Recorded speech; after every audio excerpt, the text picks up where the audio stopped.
Per inserir una taula amb el LibreOffice hi ha dues opcions.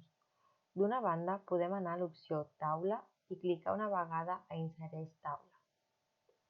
S'obre una finestra amb els paràmetres generals de la taula que nosaltres haurem de modificar segons les nostres necessitats i pensant com volem crear la nostra taula. A la part general, podem canviar el nom de la taula, per exemple, prova. També podem fixar el número de columnes i el de files que volem que la nostra taula tingui. Hi ha altres opcions per inserir títol o estils que veurem més endavant. Cliquem a Insereix i es crea automàticament la nostra taula. L'altra opció és buscar l'icona de taula. És una icona amb una graella que la primera fila és de color blau. Cliquem i seleccionem les files i les columnes que volem que la nostra taula tingui, tot passant el ratolí per sobre de la graella que ens apareix. Quan estem segurs de la forma de la nostra taula, cliquem i apareix automàticament la taula. Un cop creada la taula, podem començar a escriure les dades que vulguem, però escriurem allà on es troba el cursor. Per tant, hem de tenir clar on tenim el cursor per començar a escriure.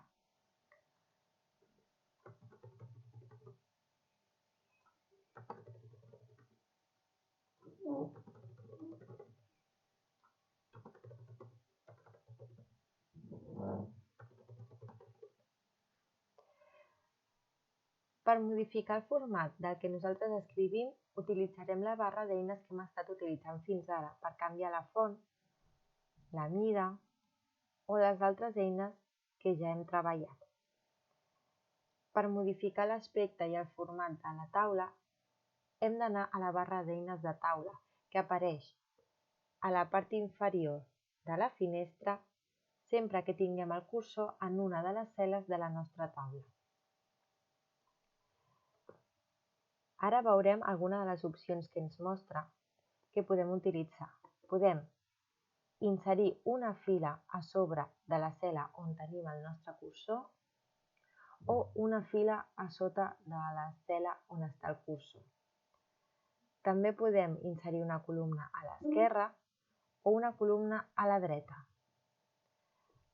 Després, si canviem el cursor en una altra cel·la, totes les funcions que ara cliquem es faran allà on està el cursor. Per exemple, eliminarem una fila. També es pot eliminar una columna o eliminar la taula sencera.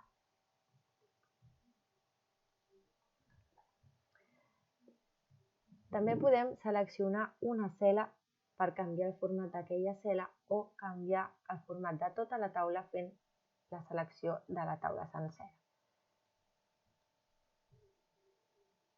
L'opció de combinar cel·les és per seleccionar dues cel·les i fer-ne una sola. També hi ha l'opció contrària de crear dues cel·les on només hi ha una. Dividir la cel·la en dues. Podem crear dues files o dues columnes.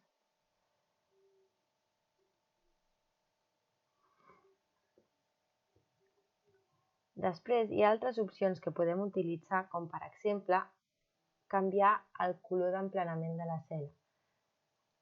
Col·loquem el cursor a la cel·la que volem modificar, busquem l'icona del pot de pintura, cliquem a la fletxa que hi ha al costat i busquem el color que volem pel nostre fons de cel·la. Si cliquem, automàticament es canviarà el color. Hi ha altres opcions que anirem veient més endavant.